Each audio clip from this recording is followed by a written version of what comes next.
Thank you so much, Mr. Speaker. I'm so proud to be here today with my distinguished colleagues from the Congressional Black Caucus to present our budget for fiscal year 2015.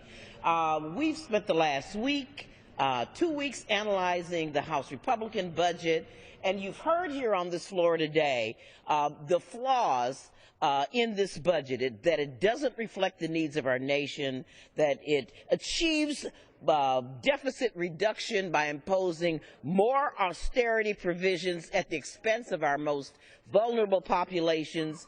It stifles economic growth and our ability to compete on a global scale. But instead of just criticizing the majority's budget, the Congressional Black Caucus once again has done the due diligence to put together a budget alternative which we believe meets the highest priorities of all Americans.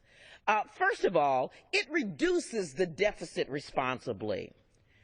Secondly, it constructs a meaningful job creation package, something Americans desperately need. It invests in our infrastructure and education so we can grow our economy. It ends the ongoing threat of spending cuts due to sequestration. It raises revenue through the tax code fairly. We just cannot cut our way to prosperity. And finally, it extends a compassionate hand towards those who live in poverty, which is the signature and the heart of the Congressional Black Caucus budget. Mr. Speaker, I would like to now yield time to the chairwoman of the Congressional Black Caucus, Ms. Marcia Fudge. Thank you so much to all of my colleagues in the Congressional Black Caucus who've worked hard on this budget. I was so happy that the chair of the Budget Committee came to the floor.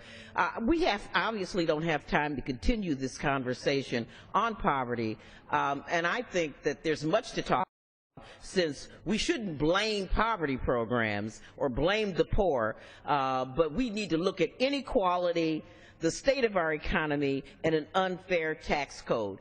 Indeed, 2007 and 1928, 2 years that ushered in the Great Depression and the Great Recession, chronicled the highest inequality in our country. And that might, in fact, talk about where our budget priorities ought to be.